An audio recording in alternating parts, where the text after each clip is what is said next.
This is Sparta! Hello everybody and welcome back to World of Tanks. My name is Spartan Elite 43 and tonight we are on Thiepval Ridge and this is a community replay sent in by SpaceBANDIT.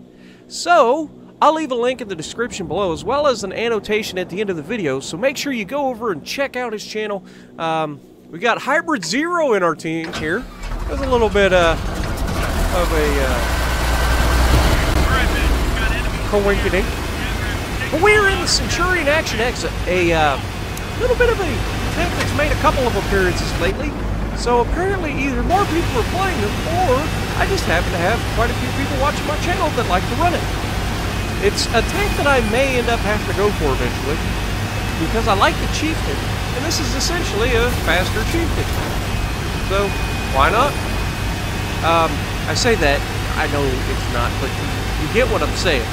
It's another one of those British DPM tanks with the haul-down capabilities of just any fantastic ridgeline warrior. I mean, it's one of those tanks. And it's got mobility, even though the grill kind of beat it up the hill there.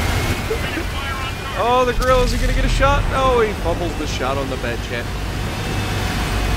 Is Space going to get a shot? Wait for it. Oh, that looked like my shooting there. A little bit more patience. I know you were spotted, so you gotta get off the backside. I understand. But plenty. Oh, ouch. Ouch. I was gonna say you got plenty of time to aim this shot. Surely we won't. But I was beat to it. Oh, Patton's hauled down. That's gonna be a hard shot to hit. Now he's holding his sights right there. He is like pulling up in front of the grill, which is, you know, not preferable. You do have more room to use there. There you go. I was going to say, just don't want to end up getting in the way of somebody else in your team, even if the other person kind of put themselves there. Either way, just try to keep yourself on the backside of a ridgeline as best as possible. You do not want to get spotted and shot in this thing, unless they're shooting at your turret. And even then, this isn't the worst turret to pin. I mean, sure, it's haul down and nasty, but it's still pinnable with that ginormous cupola compared to the other British tanks like the Chieftain and the 215B and the Super Conqueror. So yeah, it's one of those ridgeline warriors, and this is a great map to showcase it. We haven't really done anything at this point, but there's nobody watching the left side. We've got two tank destroyers back to hold it, and we are going to fall back to the ridge line and try to defend the left side. And if they play this right, we could see an absolute, like, just absolute punishment coming through these Reds because they're in the open field. It's going to be very difficult for the Reds to do much of anything. Now, we fire into the upper plate of the E50 right there. Got to try to get this gun working here. Come on, he's broadside on. Finish him off, and there it is. Two light tanks running around. That's not preferable. You're going to have to worry about those eventually. So we definitely want to try to get them all out of the way. Now, I noticed that we don't seem to have a whole lot in the way of HESH loaded, and that could come back to bite you. Now, I'm fairly confident this thing gets HESH, which would be its high explosive round, but that would have been a great time to use it, because instead of 400 damage, you'd have been getting 500 likely. So, yep. And oh, he's hidden, but he's not. And we put around. There's a good shot. We did take one round, but we managed to not get too much out of it.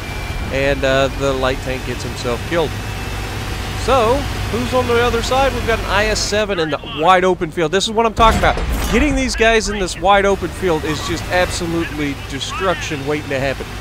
We've got an M103 down there on the bottom, so we can start to look at him. The M103 tries the clutch shot from across the map. Definitely not the strength of an M103, but, you know, it's a thing.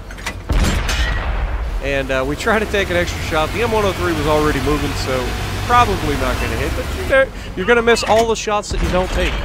And he's behind the ridge line now, so you can't really hit him. But, oh, the IS-7's hiding behind the house. Is he going to come out? Oh, wait, Moushkin? Broadside of the turret. Nope, we bounced. Come on, try to hit that side. The side of the turret is a good one. I know you're shooting at the side of the tank. I don't know if it's going to pin. Yep, he got behind the house. T10 maybe. Easy target. Easy target. And the pike nose is flat to you right now, so it's even better. He gets behind the ridge line. M103 still not coming out. Mouskin, is he going to come out from behind the building? Doesn't look like it. What's that tank destroyer on your right? Oh, come on. There's a tank destroyer moving up the right side of the front of that hill. But we've got a shot at the mouse. Nope, he's backing off. T10 is broadside on, though. Easy shots. Easy shots all day long. And we're not getting detected, which means we don't have to retreat every time we shoot, which is preferable.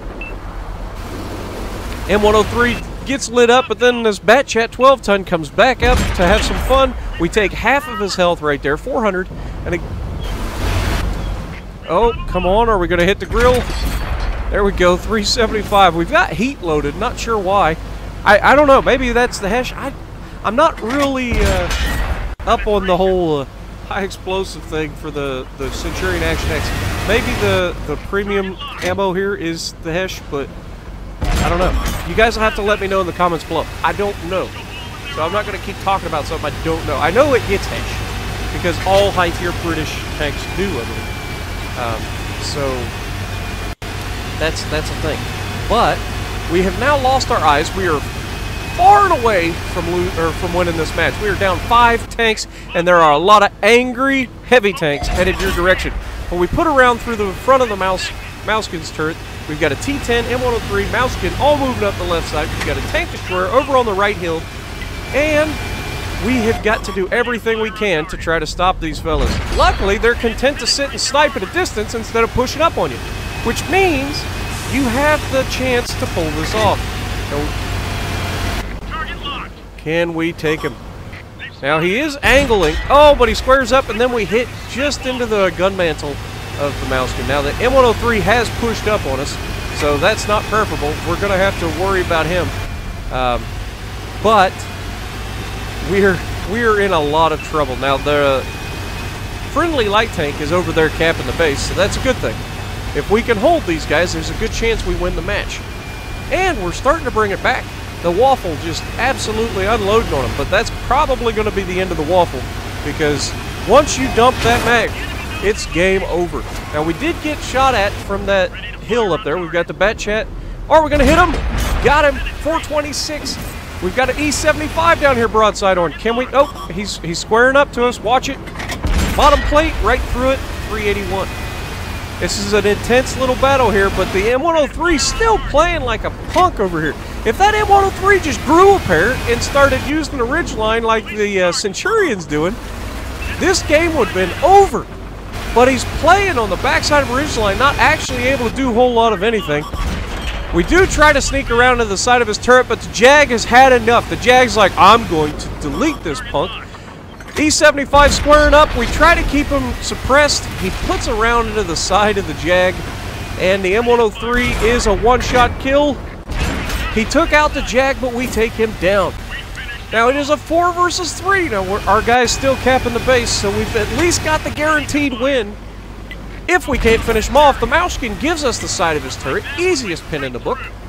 He's still got the side of his turret turned. Come on, Mouskin, get on the clock. All that armor does nothing if you make it flat towards the one guy that could shoot you. But he did finish off the guy he was shooting at, so I guess I got to give the Mouskin credit there. It is a 3v3, and there's a heavy tank encroaching on our light tank, and down goes the light tank.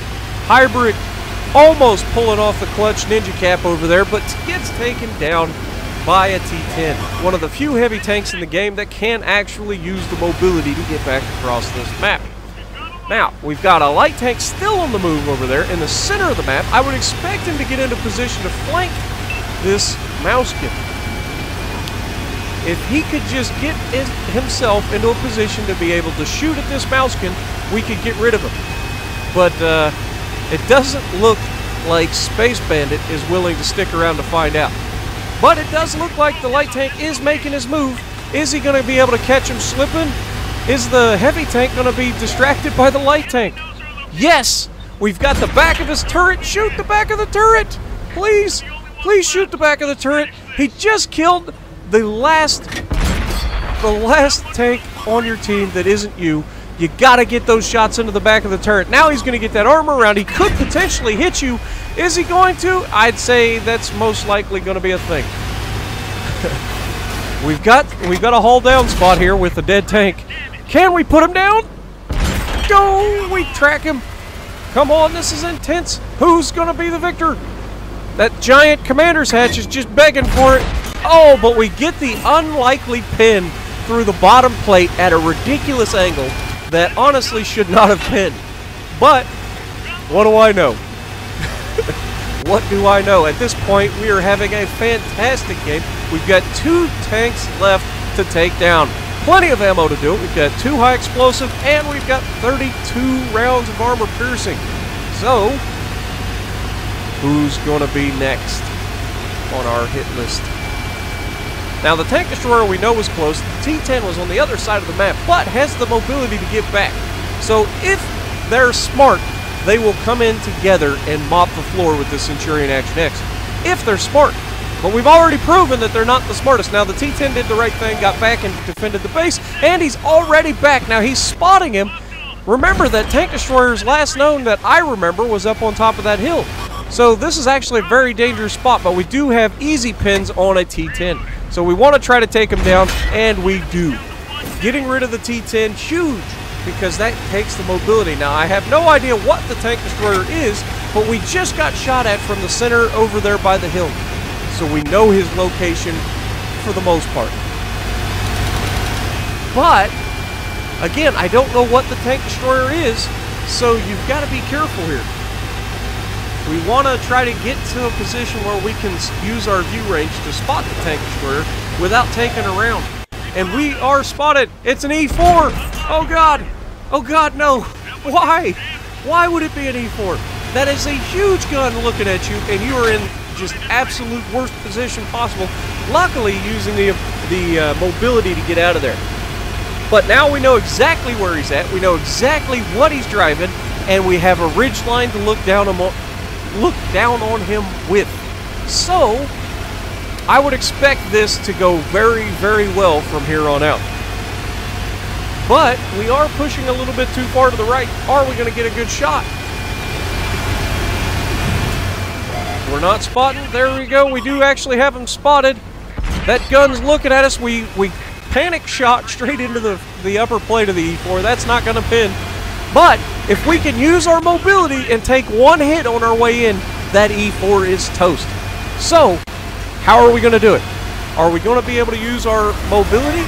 Or are we going to sit here and slug it out? We do get a hit. We get over the ridge line. He's going to have trouble. He's on the side of the hill. He's not going to be able to turn very well, but he could still easily get a shot on us. We tried to track him, but we didn't quite make it. Yes.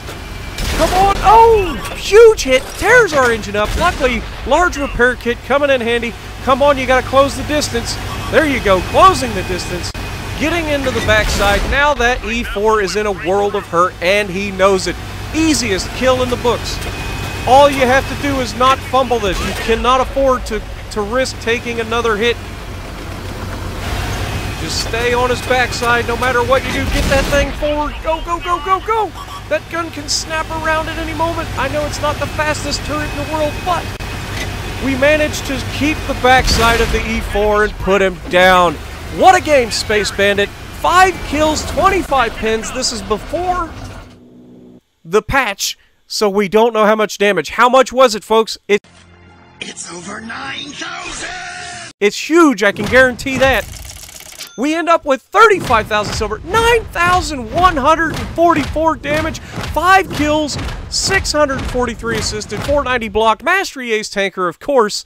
So, if you like what I'm doing, punch the like button, leave a comment below, subscribe to the channel if you haven't already, and as always, I will see you in the next video.